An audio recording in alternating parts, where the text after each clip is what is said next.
আসসালামু আলাইকুম। ভারতের সেনাবাহিনীর প্রধান জেনারেল উপেন্দ্র দ্বিবেদী তিনি বাংলাদেশের বিষয়ে বেশ কয়েকটি মন্তব্য করেছেন, বেশ কয়েকটি ইঙ্গিত দিয়েছেন। এগুলোর কোনো কোনোটি আমাদের জন্য আশাব্যঞ্জক, কোনো কোনোটি অবশ্যই খুবই উদ্বেগের এবং আশঙ্কার। ভারতের সেনাবাহিনীর একটি বার্ষিক সম্মেলন ছিল বুধবার। সেই সম্মেলন উপলক্ষে নয়াদিল্লিতে আয়োজিত একটি অনুষ্ঠানে তিনি মন্তব্য করেছেন, জানিয়েছেন যে বাংলাদেশ এবং ভারতের সেনাবাহিনীর মধ্যে নিয়মিত যোগাযোগের চ্যানেল প্রতিষ্ঠিত হয়েছে এবং এই যোগাযোগটি একাধিক চ্যানেলে চলছে। কি সেই যোগাযোগ? ওই সাংবাদিকের প্রশ্ন ছিল, মানে একজন সাংবাদিক যে প্রশ্নগুলো করছেন তার মধ্যে একটি ছিল এরকম যে বাংলাদেশের সঙ্গে পাকিস্তানের সম্পর্কের যে নতুন সমীকরণ সেটা ভারতের জন্য হুমকি হিসেবে দেখা হচ্ছে। ভারতীয় সেনাবাহিনী বিষয়টিকে কিভাবে দেখছে? জবাবে জেনারেল উপেন্দ্র দ্বিবেদী বলছেন, প্রথমত বাংলাদেশের ক্ষমতায় কী ধরনের সরকার রয়েছে তা আমাদের জন্য বোঝা গুরুত্বপূর্ণ। যদি এটি একটি অন্তর্বর্তী সরকার হয় তাহলে দেখতে হবে যে তারা যে পদক্ষেপগুলো নিচ্ছে সেগুলো আগামী 4-5 বছরের জন্য নাকি আগামী 4-5 মাসের জন্য। দর্শক, একটু বলে রাখি, তার এই যে মন্তব্যটি এটি খুবই গুরুত্বপূর্ণ। আমি আসছি সে বিষয়ে, অবশ্যই কিছুটা ব্যাখ্যা তো রয়েছে তার এই বক্তব্যের। তিনি বলছেন, আমাদের বিবেচনা করতে হবে এখনই আমাদের কোনো তাৎক্ষণিক প্রতিক্রিয়া জানানোর প্রয়োজন রয়েছে কিনা। মাস কয়েক আগে যখন দিল্লি অ্যাটাক হলো, দিল্লিতে একটি বিস্ফোরণের ঘটনায় বেশ কয়েকজন মারা গেলেন, ভারতের নিহত হলেন, তখন এরকম গুঞ্জন শোনা যাচ্ছিল যে ভারত হয়তো বাংলাদেশের সার্জিক্যাল স্ট্রাইক করতে পারে, সার্জিক্যাল অ্যাটাক করতে পারে। আমার মনে হয় ওই ধরনের কিছু এই মুহূর্তে হবে না, সেটি তিনি মন্তব্য করেছেন যে তাৎক্ষণিক কোনো প্রতিক্রিয়ার দরকার আছে কি না। তিনি বলছেন যে আমরা সেখানে একটি প্রতিনিধি দল পাঠিয়েছিলাম যারা মাঠ পর্যায়ে সংশ্লিষ্ট সবার সঙ্গে সাক্ষাৎ করেছে। একইভাবে নৌবাহিনীর প্রধান এবং বিমান বাহিনীর প্রধানও কথা বলেছেন। এর উদ্দেশ্য হলো কোনো ধরনের যোগাযোগের বিভ্রাট বা ভুল বোঝাবুঝি যাতে না হয়। আমি আপনাদের আশ্বস্ত করতে চাই, এই মুহূর্তে 3 বাহিনীর পক্ষ থেকে যে পদক্ষেপগুলো নেওয়া হচ্ছে তার কোনোভাবেই ভারতের বিরুদ্ধে নির্দেশিত নয়। অর্থাৎ বাংলাদেশে যে 3 বাহিনী রয়েছে আমাদের, সেই 3 বাহিনীর কথা বলা হচ্ছে। তিনি বলছেন, আর আমাদের প্রস্তুতির দিক থেকে বলতে গেলে আমরা সেখানে পরিস্থিতি নিবিড়ভাবে পর্যবেক্ষণ করছি। খুবই স্বাভাবিক কথা, ভারত তো কড়া নজর রেখেছে বাংলাদেশের সাম্প্রতিক যে ঘটনাবলী বা রাজনৈতিক পরিস্থিতি এবং আগামী নির্বাচনকে কেন্দ্র করে।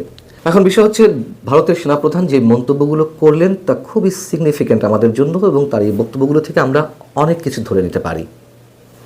প্রথম কথা হচ্ছে, আমাদের সশস্ত্র বাহিনীর পক্ষ থেকে ভারতের সেনাপ্রধানকে আশ্বস্ত করা হয়েছে। কি বিষয়ে আশ্বস্ত করা হয়েছে?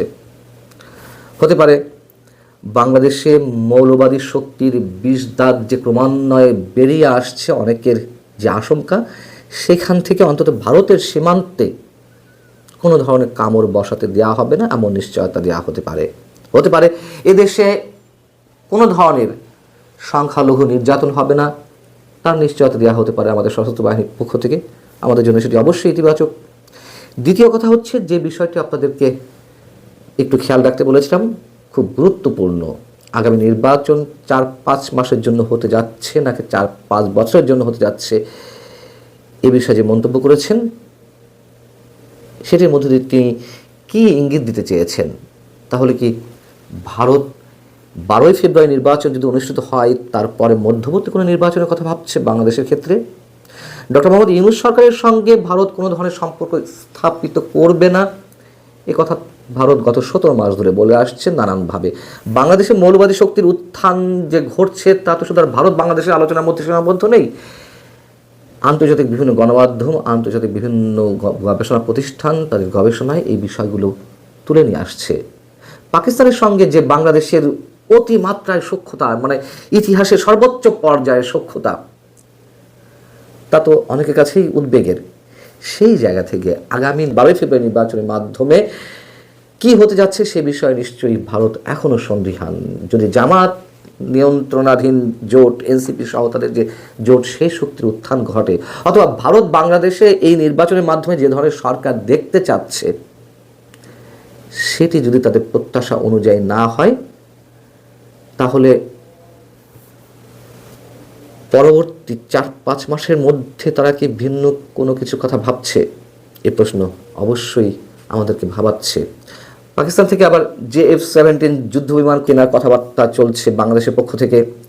ভারতের বিচ্ছিন্নতাবাদীদের বাংলাদেশে আশ্রয় দেওয়ার ঘোষণা দেওয়া হয় এনসিপির কোনো কোনো শীর্ষ নেতার পক্ষ থেকে বা হাসনাত আবদুল্লাহদের পক্ষ থেকে। আনন্দবাজার দাবি করে যে ভারতের বিচ্ছিন্নতাবাদী সংগঠন উলফার নেতা পরেশ বড়ুয়া বাংলাদেশে আশ্রয় নিয়েছে। এনসিপি সহ এরকম কয়েকটি রাজনৈতিক সংগঠন বা রাজনৈতিক শক্তির নেতাদের পক্ষ থেকে যখন হুমকি দেওয়া হয়, অসংখ্যবার হুমকি দেওয়া হয় ভারত সীমান্তে আক্রমণ করার কিংবা 7 সিস্টার্স বিচ্ছিন্ন করার হুমকি দেওয়া হয়, এগুলো তো কোনোটাই ভারতের জন্য সুখকর কিছু নয়। বাংলাদেশের সংখ্যালঘু নির্যাতনের অভিযোগ থেকে যদিও কোনো কোনো ক্ষেত্রে ভারত প্রতিরঞ্জিত অভিযোগ করেছে, এটাও সত্য। যাই হোক, সে ধরনের অভিযোগ থেকে এখন বাংলাদেশ ভারতের মধ্যকার যে ক্রীড়া অঙ্গন, সেই অভিযোগের বা ভারতের যে বিরূপ মনোভাবের কালো ছায়া সেখানেও পড়েছে।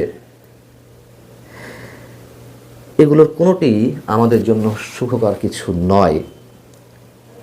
অতএব ভারত নিঃসন্দেহে কড়া নজর রাখছে আমাদের উপরে।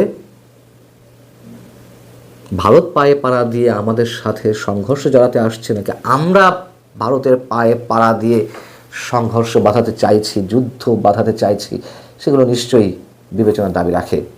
এবং সেনাপ্রধানের সঙ্গে, আমাদের সেনাপ্রধান জেনারেল ওয়াকারুজ্জামানের সঙ্গে উপেন্দ্র দ্বিবেদীর যে নিয়মিত যোগাযোগ, সেটি আমরা জানি যে নিয়মিত যোগাযোগ আছে। এর আগে তিনি মন্তব্য করেছিলেন গত বছরের বার্ষিক সম্মেলনে সেনাবাহিনীর সে দেশের, তিনি মন্তব্য করেছিলেন যে 2024-এর 5 আগস্ট যা কিছু ঘটেছে সেই মুহূর্তে আমাদের জেনারেল ওয়াকার সাহেব এবং উপেন্দ্র দ্বিবেদীর মধ্যে নিয়মিত যোগাযোগ ছিল, এই মন্তব্য তিনি করেছিলেন। সব মিলিয়ে আগামী নির্বাচন অবশ্যই এখনো পর্যন্ত অনেক সন্দেহের দোলাচলের মধ্যে রয়েছে। ভালো থাকুন সবাই, আল্লাহ হাফিজ।